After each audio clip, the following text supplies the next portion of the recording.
¿Qué tal? Buenos días. El ejército visiblemente en las calles. Hay tanquetas en algunas plazas. De eso y más hablamos hoy en República.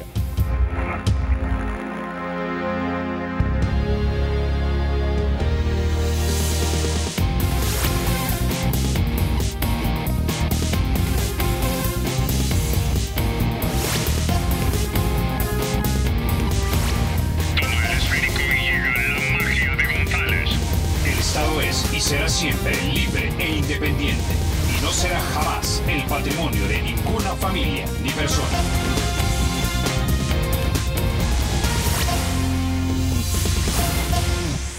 Bueno, sin mayor preámbulo, vamos a introducir a nuestros invitados. Esta mañana es un placer, como siempre, recibir aquí en República a Ricardo Sosa. Él es experto criminólogo, analista político también. Y también nos acompaña el coronel Armendáriz, Antonio Armendáriz. Él es el miembro del PSN para la Comisión de Seguridad. Caballeros, bienvenidos a República. Buenos días, Carlos, un cordial saludo y hacer la aclaración pues de que realmente no me considero un analista político, estoy muy neófito en ese tema, tratamos de brindar una opinión y por supuesto bajo la responsabilidad de un criterio técnico y un privilegio estar acá nuevamente. Gracias, Ricardo. Bueno, antes de iniciar, entonces demos un poco de contexto. El presidente Sánchez Serén anunció a inicios de esta semana un nuevo despliegue, una nueva serie de medidas que acompañarían el plan El Salvador Seguro para tratar de combatir y reducir la delincuencia en este país. Uno de los principales características de este nuevo plan es el despliegue, digamos, del ejército más visiblemente en las calles, así como la presencia de tanquetas del ejército y de vehículos armados. Quiero que escuchemos lo que dijo el presidente precisamente el día que anunció este nuevo despliegue. Escuchemos. Además de las unidades de la policía que se han incrementado en los patrullajes, se va a incrementar también con transporte militar para garantizar un patrullaje permanente en la ciudad, garantizar que la ciudadanía se sienta tranquila y pueda desarrollar sus actividades aquí en la capital con mayor tranquilidad. Bueno, por supuesto, estas declaraciones del presidente y el nuevo despliegue de las fuerzas de seguridad del ejército provocó reacciones. Quiero que pongamos en pantalla lo que escribió nuestro colega Álvaro Cruz Roja en el editorial del diario El Mundo. Él escribió lo siguiente: para todos los efectos prácticos, este es un despliegue inútil, que además de una imagen de país en guerra, pésimo para cualquier atractivo turístico o inversionista extranjero. Cada vez que hay un despliegue militar o policial de este calibre, parece más un efecto de propaganda mediática o una manera de presionar para que la Fuerza Armada siga operando en las calles, que una estrategia realista y planificada de combate a la delincuencia. Se han ensayado todo tipo de despliegues y después que las cámaras de televisión y diarios se abandonan los esfuerzos. Eso dijo nuestro colega en un editorial en el diario El Mundo. Coronel Armendáriz, quisiera tener su reacción a este punto. Bien. Gracias por lo de coronel, porque ahorita le voy a hablar como coronel, no como diputado, porque esto siento de que debe ser de más del punto de vista táctico, estratégico, que el punto de vista político. Porque si fuera el punto de vista político, que aquellos que se declaran en contra del empleo de la Fuerza Armada en el momento en que estamos viviendo, no se acuerdan de que el Estado, según la Constitución, el artículo 2, tiene que garantizar la seguridad de todos nosotros. Y por lo tanto tiene que echar mano de todos los instrumentos que tenga. Por lo tanto, yo creo que deberíamos de despolitizar la seguridad, como siempre lo pido yo en la Comisión de Seguridad. Bien, con respecto a esto yo no estoy de acuerdo. Lo comenté con el señor vicepresidente. Te digo, esa ostentación no sirve de nada. ¿Por qué?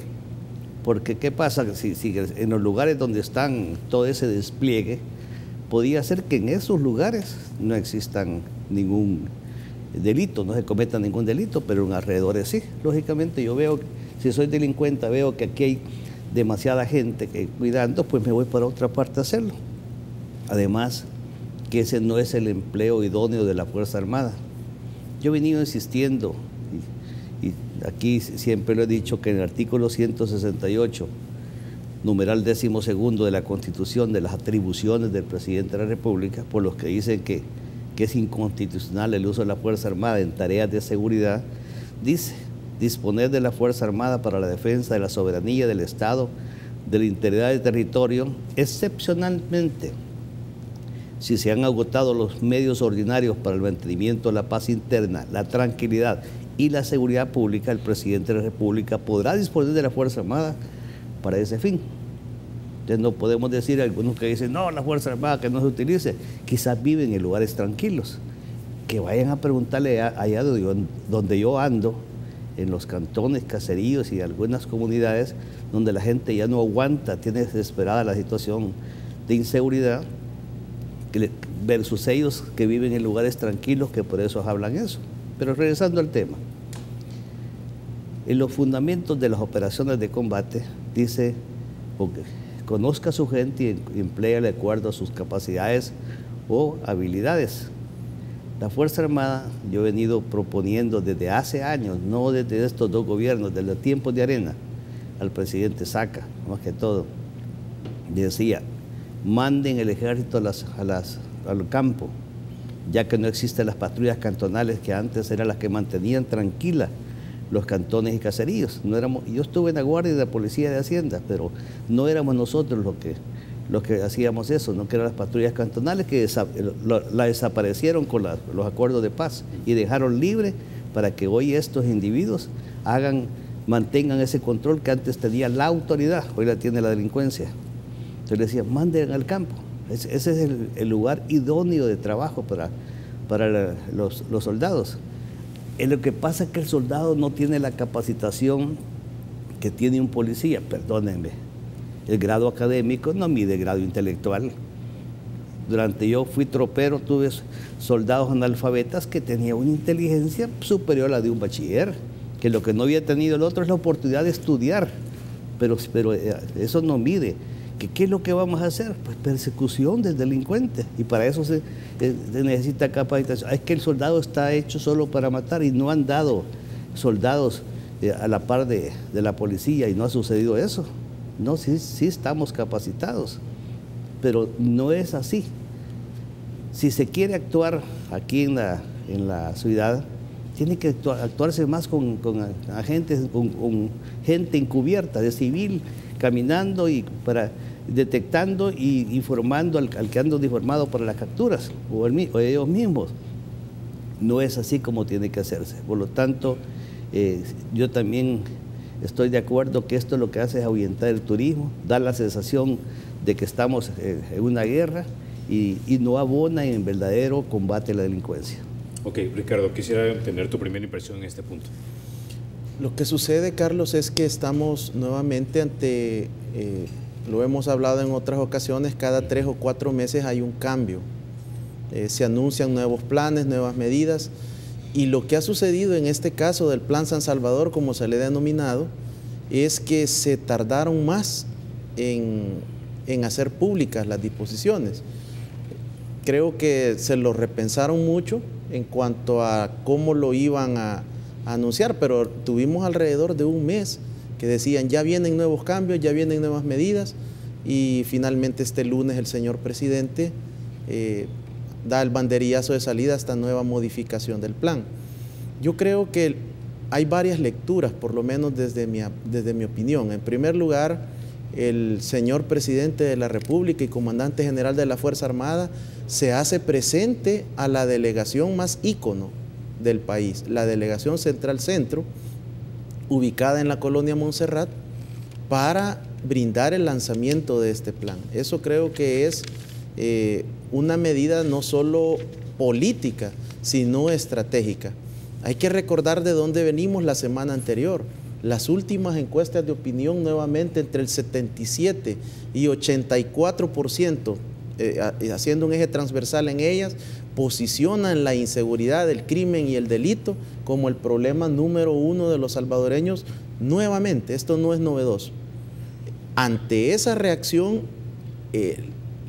la pregunta de las encuestas era sobre la visibilidad del presidente, y la población percibe una ausencia del presidente. Creo que esto tiene mucho que ver con eso, un golpe de timón en la presencia mediática. Van a atacar la percepción de la población y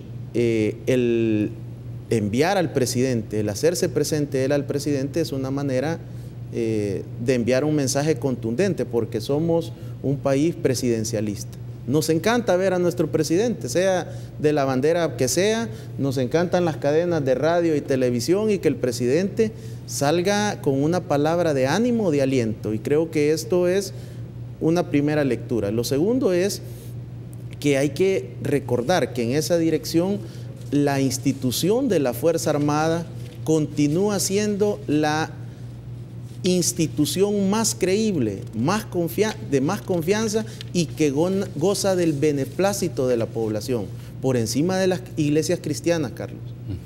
No estamos hablando de nada sencillo. Exacto. Y la Fuerza Armada, desde la firma de los acuerdos de paz, se ha convertido en la institución que ha cumplido más apegado a los acuerdos el cumplimiento de los mismos, y ha sobrepasado las expectativas. Entonces estamos hablando que la población salvadoreña, de esa población que comenta el coronel Almendaris, que está en los cantones, en los caseríos, en las comunidades, ve en la Fuerza Armada su último cartucho, su última oportunidad de pedir auxilio, de pedir al Estado salvadoreño que reaccione ante el rebalse de lo que hemos analizado acá en República.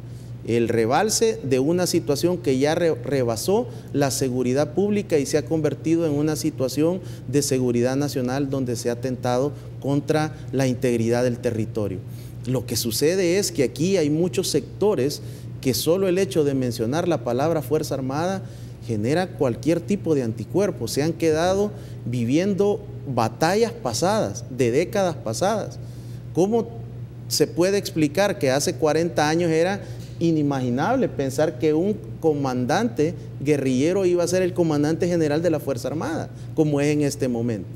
Y la Fuerza Armada ha demostrado su capacidad de obediencia, de ser una institución apolítica, y que ha cumplido estrictamente la Constitución de la República, en el más sentido amplio de los acuerdos de paz. Entonces, cuando la población observa, ¿y qué es lo que hemos tenido, Carlos, en 48 horas? Cuando ustedes, los medios, van y ponen los micrófonos, las cámaras, las grabadoras, ¿qué es lo que la gente está diciendo? Nos sentimos más seguros. ¿Cómo es posible que en 48 horas la situación ha cambiado? Es un tema de atacar la mente y el corazón de los salvadoreños, haciéndoles sentir, estamos con ustedes, y el hecho de la presencia de la Fuerza Armada a la población le brinda seguridad. Y esto tiene que ver con el otro mensaje. Creo que el hecho de la utilización y el despliegue de los vehículos blindados, y aquí quiero hacer esta aclaración técnica, los vehículos que están en la calle son por lo menos de dos tipos, los que yo logro observar. Unos que son los denominados combis, los que iniciaron en su lanzamiento en 1984 denominados Homer. Luego esta marca fue trasladada y fue adquirida por una multinacional y quedó en la vida privada. Y estos se convirtieron en homies, o los HMMMV. Ese es el vehículo que tenemos en la calle. Es un vehículo blindado, pero no es una tanqueta. Están equipados con armas, por supuesto, porque así es el diseño. Y el objetivo de este vehículo, diseñado en 1984 y reeditado en 1996 por el Ejército de los Estados Unidos, tiene una finalidad, y es el control y el mando de operaciones para cierto territorio. Estas unidades Humvees están equipadas con una serie de tecnología que te permite tener una base de operaciones y de comunicación para la zona, para el sector. Estas unidades sin duda tienen una capacidad de comunicación, de poder articular redes de comunicación con la Policía Nacional Civil para tratar de mantenerlas en el territorio. ¿Qué es lo que estamos observando? Observamos, y las críticas vienen posiblemente porque la observan en el redondel Maferrer, cerca del redondel Beethoven, y de algunos lugares donde la gente dice, pero mire, las pandillas no están ahí, el crimen organizado no está ahí, pero esto tiene que ver con el territorio. no pueden develarnos todos los planes por compartimentaje, pero esas unidades se están moviendo cada determinado tiempo y sirven para enlazar, sirven para el transporte de los elementos de la Fuerza Armada. Lo que pasa es que cuando tú no orientas a la población, es muy fácil caer en este tipo de comentarios o de análisis. Y el otro vehículo que se está utilizando son los denominados Jeep, los cuales tampoco son tanquetas. Entonces, el ejército tiene unidades denominadas ya como tanques o tanquetas, pero esas están guardadas en las unidades militares. Entonces, hay que hacer la aclaración. Creo que una situación hay que diferenciarla de cuando un equipo es blindado y cuando es un tanque o una tanqueta. El tanque o la tanqueta por naturaleza es para combate, para enfrentamiento. Lo que pasa es que en nuestro país estamos acostumbrados a consumir tanto en cable como en situaciones de servicio pagado en internet. Las series que más se consumen son las de guerra, seguidas de las narcoseries, y en tercer lugar tiene que ver todo lo que son de terror, de pánico y de suicidio. Eso es lo que está consumiendo la población. Entonces, cuando tú ves un vehículo de estos, dicen la militarización, y aquí hay que tener mucho cuidado. Desde el punto de vista técnico-académico, la militarización consiste en que tú en tu estado, le estás entregando el mando de las instituciones que dirigirían la seguridad pública y la defensa nacional. Y en este caso yo no veo ningún cambio estratégico en entregarle el mando a la Fuerza Armada. Al contrario, hay que hacer notar que en gobiernos antes del 2009 y del 2009 para acá, el esquema es el mismo. Un oficial de la Policía Nacional Civil al mando del territorio. La Fuerza Armada per se no está dominando los planes de seguridad pública. La Fuerza Armada podría tal vez llegar a recomendar, a sugerir, pero en ningún momento a implementar. Tiene que llevar a la reunión al oficial territorial y decirle, mire, nosotros pensamos que pudiéramos trabajar de esto, o nos gustaría hacerlo de esta manera, o de acuerdo a esta técnica estratégica, planeamiento estratégico, nosotros proponemos este abordaje. Pero es el señor oficial de la Policía Nacional Civil el que tiene el mando. El comando. Y en eso hay que ser muy claro. Tengo que ir a la pausa. Cuando regresemos hablamos acerca de sí, o profundizamos más bien en sí. No es el punto de si usamos o no usamos a la Fuerza Armada, sino cómo la usamos. Antes de eso, déjeme contarle que para facilitar sus transacciones, el Banco Promérica ahora cuenta con una banca móvil en la que usted, además de ahorrar tiempo, va a poder hacer pagos de préstamos, tarjetas, servicios y transferencias entre cuentas. La aplicación de la banca móvil es gratis y está disponible desde las tiendas del Google Play y el App Store. Ya volvemos.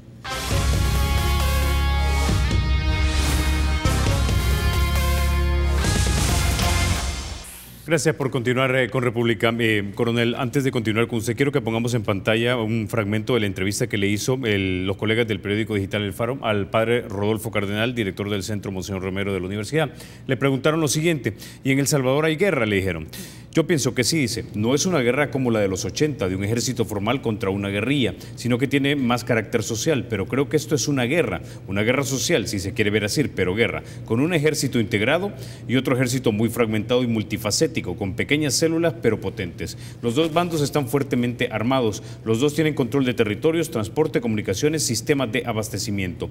Y los dos cuentan con inteligencia, aunque me parece que las pandillas tienen mejor servicio de inteligencia. Es una guerra en la que mueren de las dos partes. Eso es lo perverso de las guerras, dice el padre Cardenal. Ahora, esto me recuerda lo que acaba de decir, lo que dijo usted, coronel, que deberíamos tener quizás gente encubierta que anduviese por las calles precisamente reuniendo información, porque si digamos, y haciendo un paralelo un poco estirado, pero un paralelo, digamos, entre la guerra, por ejemplo, de guerrillas en Vietnam y la guerra que tenemos en El Salvador, como la califica el padre Cardenal.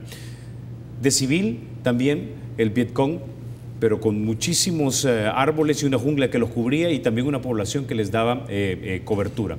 Acá tenemos una jungla de edificios, de casas, con áreas urbanas densamente poblados donde ellos básicamente se camuflan entre la gente. No todos andan ya manchados, como le llaman. Entonces la pregunta es si efectivamente el despliegue territorial de patrullas de la PNC, por ejemplo, en una guerra asimétrica como la que tenemos, ellos están menos armados, tienen menos hombres que las fuerzas del Estado, sin embargo son capaces de moverse, digamos, entre el laberinto urbano. Estamos entonces realmente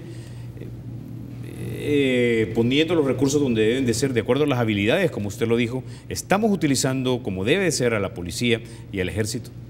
Bien, lo que pasa es que en lo que es estrategia y táctica, cada quien tiene una concepción diferente. Hace muchos años, cuando una guerra regular, porque hay guerra regular, que es el ejército contra ejército, y la irregular contra guerrilla. Nunca se pensó que se podía defenderse en contrapendiente. Normalmente las defensas se ponen en lo que es la cresta militar, que es abajo de la cresta topográfica, y se defiende aquí. Pero hubo casos en los que la defensa fue aquí, y lógico, pero contaban con artillería, contaban con fuerza aérea y estas cosas, y lograron éxito en esa forma. Porque cuando los que atacaron, digamos, lograron conquistar los puestos avanzados de combate, creyeron que habían conquistado todos los objetivos, y hubo un contraataque apoyado con fuerza aérea y con artillería. Digo esto porque la concepción de táctica estratégica es diferente. Lo que están pensando actualmente la policía, y lo digo como policía que fui, y lo que está pensando tal vez el Estado Mayor como militar que soy, yo puedo diferir con ellos, porque no, el objetivo, la forma de conquistar el objetivo es diferente. Yo no haría eso. Es más, durante el conflicto armado, y no necesitamos irnos a Vietnam, aquí tuvimos un conflicto armado también, en la que sucedió todo esto que estamos hablando. Y déjeme decirle que el combate en ciudades es peor que el combate en la selva. O si no, mire, cuando tuvimos la ofensiva final, en la que nosotros, teniendo todo el armamento, artillería, fuerza aérea, no podíamos disparar, digamos, a Sacamil, porque ahí había gente inocente, y cuando se tomaron los edificios, se habían puesto de escudo a la gente inocente, no podíamos usar esas armas. Pero bien, en este caso, cuando yo digo gente civil, ya no es para obtener inteligencia. La inteligencia, cuando se llega al área, ya se lleva la inteligencia. ¿Y qué es inteligencia? La gente se equivoca con información e inteligencia. No, información es toda aquella... en el ciclo de inteligencia, las agencias consiguen la información se agarra, se agrupa, se integra, y de esa integración y del análisis sale la inteligencia. O sea, de los chambres, de las cosas que son ciertas, que no son, se comprueban, y después se dice, esto es lo que es la inteligencia. Entonces, cuando se va a operar, ya tiene que irse con inteligencia. El ocupar esas posiciones es que primero llega la gente de civil, bueno, es dar mucha información, pero primero se actúa con la gente civil y después se opera con la gente uniformada. Yo creo que inclusive cuando estamos hablando, y me paso un poco a la percepción de inseguridad de la gente, quizás tiene que ver también a algo que ustedes tienen que hacer también, y que quizás porque no se las dan, no la pueden decir. Yo estoy recibiendo de parte del Consejo de Seguridad Ciudadana, día a día, un día después, pues, lógicamente, lo que ha sucedido en el país. Entonces, si solo decimos muertes y esto, y no damos la información, porque la buena noticia muchas veces no es noticia, solo lo que descuartizaron, que desmembraron, eso vende, eso vende. Pero, por ejemplo, ha habido las estadísticas, el martes 19 de septiembre, no he recibido lo del miércoles, dice que hubo 0 homicidios en 256 municipios de El Salvador. Son 262. Y en 6 homicidios, en 6 municipios, hubieron 6 homicidios, uno en cada municipio, de los cuales 2 fueron pandilleros que cayeron combatiendo con la autoridad. Prácticamente personas inocentes asesinadas fueron 4. Entonces, si vemos esto, vemos que ha ido reduciendo. Quisiéramos que fuera 0, pero ni siquiera los países desarrollados, como Estados Unidos y todo eso, han logrado 0 homicidios en, ¿cómo se llaman esas estadísticas? Pero si le pregunta a la gente lo que ellos sienten de inseguridad, es porque no llega a esas noticias, solo llega lo malo. Y yo creo que mal hacemos en solo sacar lo malo, porque entonces por eso es que mucha gente se quiere ir para salir del país, porque no mira la luz al final del túnel, y sí la hay. Y en la medida que la gente siente que la autoridad, y eso lo digo por experiencia, en la medida que la gente siente que la autoridad está tomando control de la seguridad, comienza a colaborar. En la medida que las noticias que le llegan es que la delincuencia prácticamente se ha tomado El Salvador, entonces tienen miedo hasta de denunciar, y sin denuncia no hay forma de combatir también, porque en el aspecto inteligencia, para poder tramitar todo eso, el KIS se hace el 60% de los conocimientos para hacer inteligencia, viene de las denuncias, ¿no?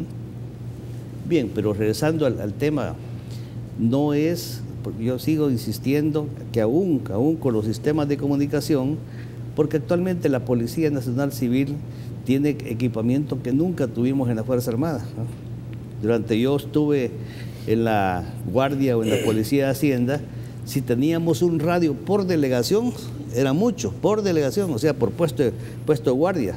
Hoy usted mira policías que andan con varios, y qué bueno, ¿verdad?, que andan con sus sistemas de comunicación. Entonces, en síntesis, para mí el empleo de la Fuerza Armada no es en la sociedad. Es cierto, tiene que haber muchas veces unas acciones disuasivas, ¿verdad?, y entonces son con esta ostentación para disuadir. Pero si se sustrajese a la Policía Nacional Civil del campo y se mandara para allá a los soldados, recuerde que un soldado, a un oficial, le pueden decir, vaya, aquí está Huinahuat, ¿no? Aquí se está moviendo la delincuencia en este municipio. Una sección, son 35 hombres, un pelotón, son 35 hombres, y se le da la orden al oficial, usted tiene que ver cómo tranquiliza esta área. Ese hombre no va a salir ni en una semana, ni en un mes, ni en 2 meses hasta que cumpla la misión. Por efectos de la ley orgánica de la policía, que no pueden trabajar más de 8 horas diarias, y si lo hacen no pueden exceder los 40 horas a la semana, no se le puede dar esa orden, ¿eh? Alguien me decía que hay que poner más policías. Yo le decía, no tenemos, en la situación económica, no tenemos cómo equiparlos. Ahí está el préstamo de $100 millones que se está pidiendo para delegaciones, y cuando dicen 100 millones, ¿para qué? Yo les digo a los compañeros en la asamblea, los 100 millones son, si hablamos de protección de los policías, si yo dejé de insistir en el acuartelamiento de la policía, es por 2 motivos. Uno son casas que no están equipadas para tener policías, con un agravante. Cuando yo estaba en la policía y en la guardia, no teníamos sector femenino. Entonces podíamos meter a 10, 12 guardias en una habitación con un solo baño, y que se bañaran hasta con guacal en el patio. Hoy hay mujeres, ¿eh? Y después de eso, si los vamos a acuartelar y si los quisiéramos acuartelar y no tenemos dónde alojarlos, por eso tienen que estar saliendo todas las tardes, y eso los expone. Y si queremos exigirle que sean más eficientes, tenemos que dar también los medios. Hablamos de inteligencia. Lo mejor que puede haber inteligencia es la prueba científica. Y entonces ahí viene el equipamiento del laboratorio, que por cierto fuimos a verla, y decía Rodrigo Ávila, estos aparatos son desde cuando yo fui director, y ya no tienen repuesto, ahí están tirados, ¿no? Queremos implementar el ADN, no se puede también porque no hay recursos.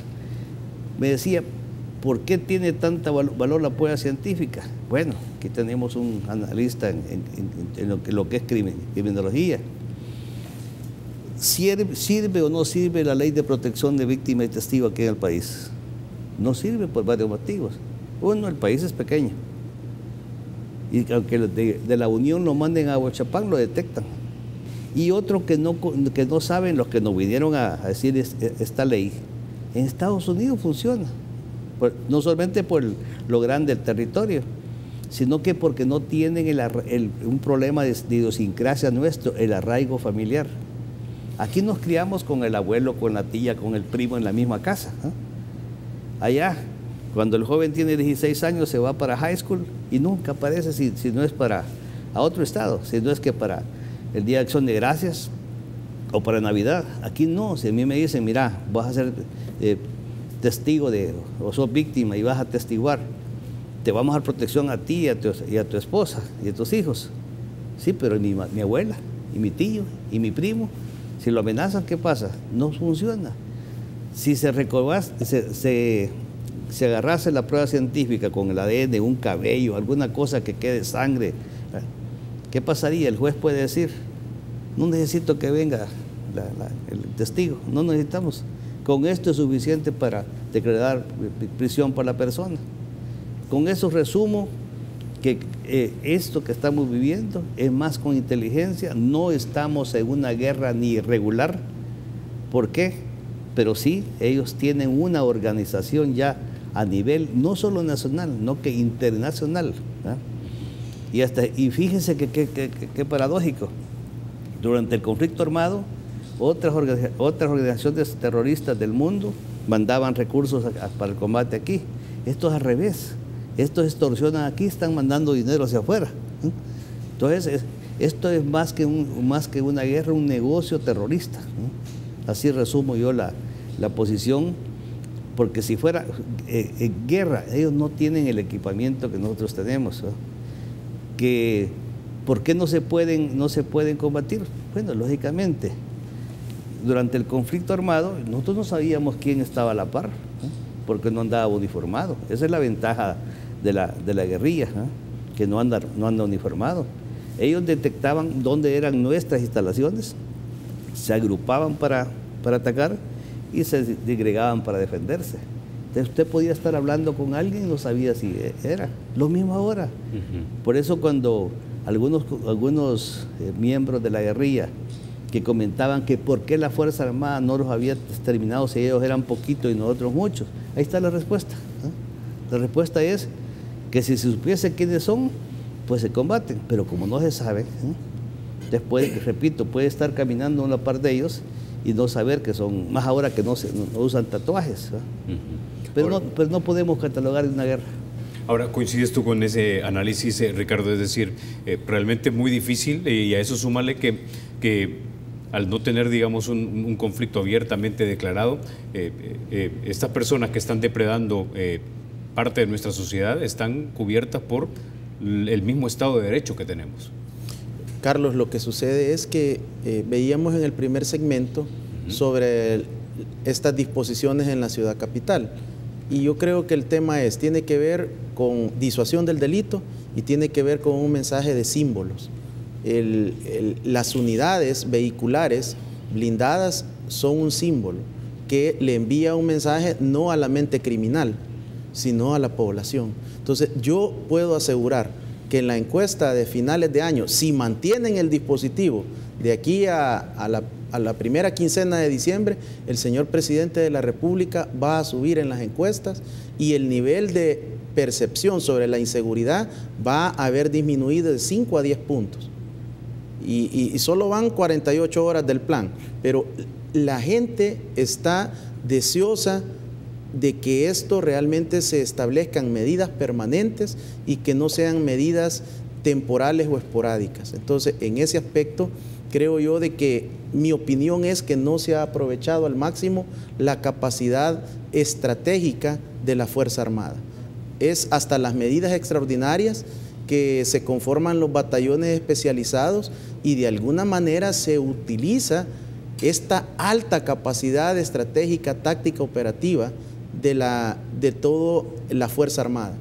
Es hasta entonces, pero antes, y lo podemos ver con estadística, cuando el expresidente de la República, Elías Antonio Saca, entrega su mandato, estaban prácticamente alrededor de 1970 elementos efectivos militares, no llegábamos a 2.000 elementos y ahora en septiembre del 2017 tenemos más de 13.000 hombres de la Fuerza Armada empeñados en seguridad pública. Entonces, realmente es en el primer gobierno del FMLN y en el segundo gobierno donde esto se ha pasado de menos de 2.000 elementos a más de 13.000 hombres. Esas son las frías cifras que están comprobables. Entonces, ¿qué pasa? Hay mucha presión de algunos organismos internacionales, de algunos países que están presionando por sacar a la Fuerza Armada del territorio. La pregunta es, ¿ellos son los que van a venir a proteger a la población? ¿Son ellos los que están realmente viviendo el ataque del crimen organizado y de las pandillas? Por supuesto que no, Carlos. Cuando nosotros como salvadoreños, y yo así soy categórico, cuando nosotros los salvadoreños vamos a tomar nuestras propias decisiones. Los análisis tienen que venir de nosotros.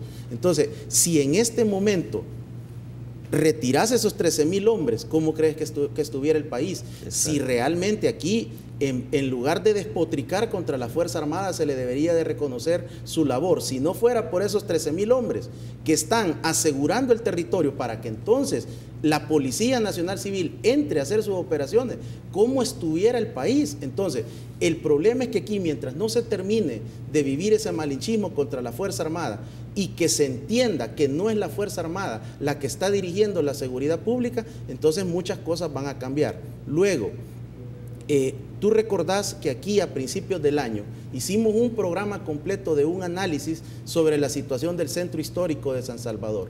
Pusimos la pantalla, revisamos cifra por cifra y yo hice una lectura de cuáles, en base a las estadísticas oficiales, cómo se había comportado el crimen, el delito, los homicidios y las extorsiones en el centro histórico de San Salvador durante todo el 2016. Han pasado 9 meses y ya tuvimos una masacre y es hasta este momento que se toman acciones. Entonces, aquí lo que estamos viendo es que realmente no se está brindando la lectura adecuada desde la parte técnica, académica, científica. Las ciencias forenses siguen ausentes del debate y a lo que tiene que recurrir en este momento el gobierno y el gabinete de seguridad es a una medida de imagen, a una medida de percepción y a trabajar la imagen de la población para generar un clima de que se está haciendo algo. ¿Cómo se combate efectivamente? En mi opinión es a través de la inteligencia, la investigación técnica, científica, pericial.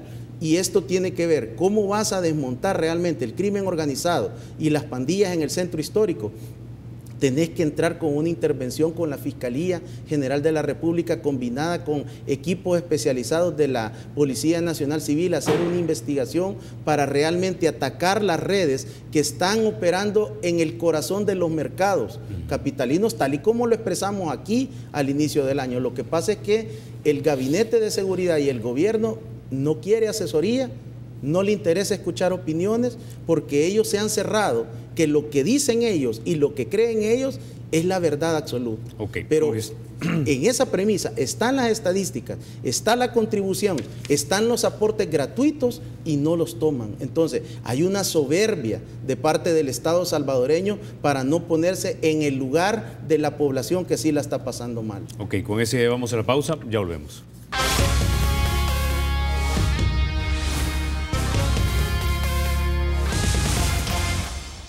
Gracias por continuar con República. Bueno, llegamos al final del programa, pero tenemos un minuto para cada uno para una última reflexión. Comencemos contigo, Ricardo. Bueno, lo que estamos viendo en este momento en el Plan San Salvador es prácticamente lo que implementó Rudolph Giuliani a través de la teoría de la implantación de combatir los delitos menores y los delitos de bagatela, estableciendo este tipo de protocolos. Por lo tanto, esto no es un invento del gobierno, hay toda una serie de teorías de las ventanas rotas y otras teorías desde 1962 que pueden generar resultados. Lo segundo es, en este momento el Ejecutivo está viviendo su mejor momento en el tema de homicidios. Están con un promedio para el presente mes de 8.10. Eso también hay que destacarlo porque venimos de un incremento de un punto porcentual en el tema de homicidios. El tercer aspecto tiene que ver con lo que no vamos a alcanzar a desarrollar, que yo creo que es las pandillas son una insurgencia criminal.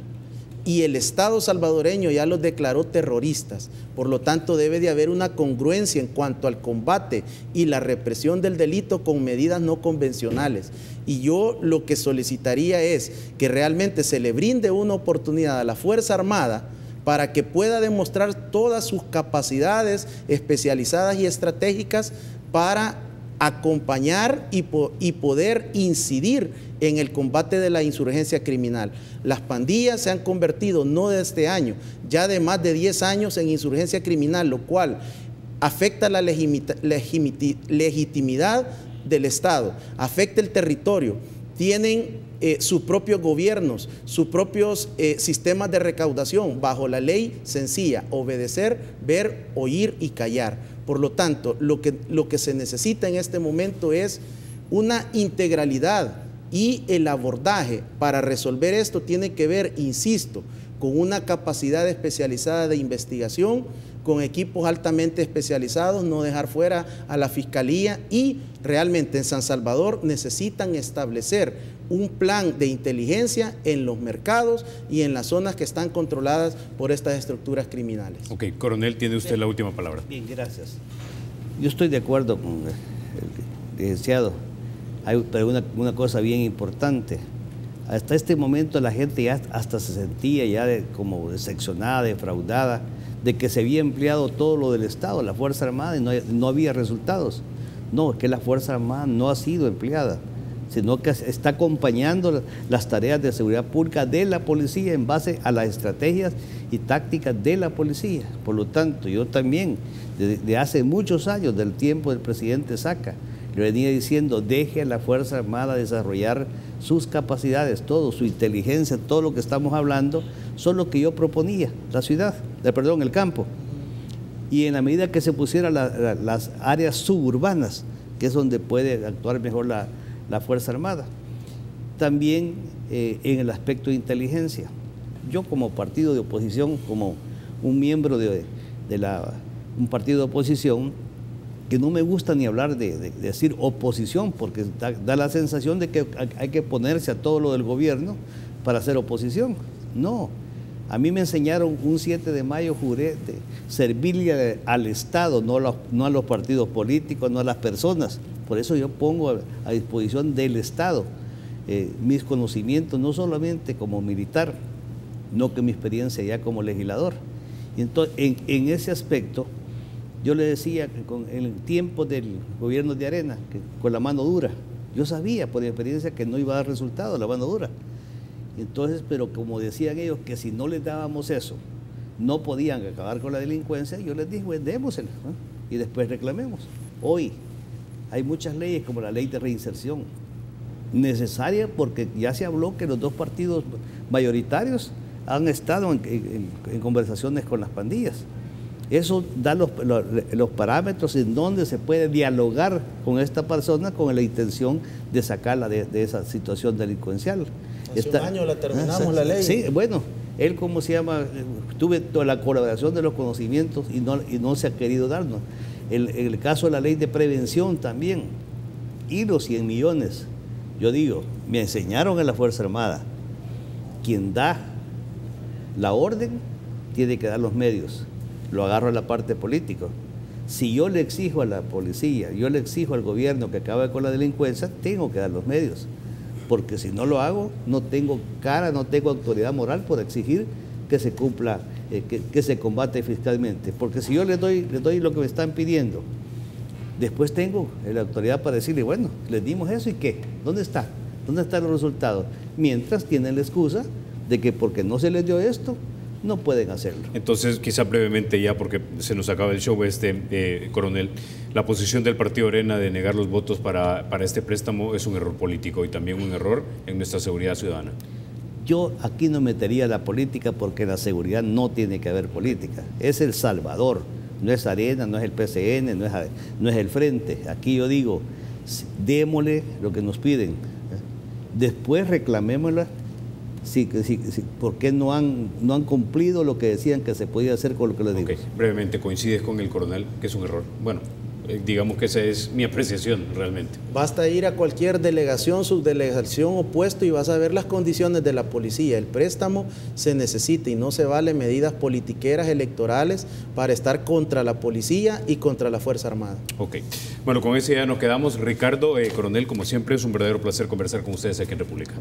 Gracias. Ustedes, amigos, se quedan con la emisión matutina de Teleprensa con mi querido Rafa García y Mayelita Mena. Soy Carlos Toledo. Gracias por vernos. Recuerden, la República es de todos. Hay que cuidarla. Rafa, Mayelita. Muy buenos días, Carlos. Buenos días también a tus invitados. De este llado del set ya tenemos preparada la información que daremos a conocer a todas esas personas que fielmente nos sintonizan de lunes a viernes, 7:30 de la mañana. La mejor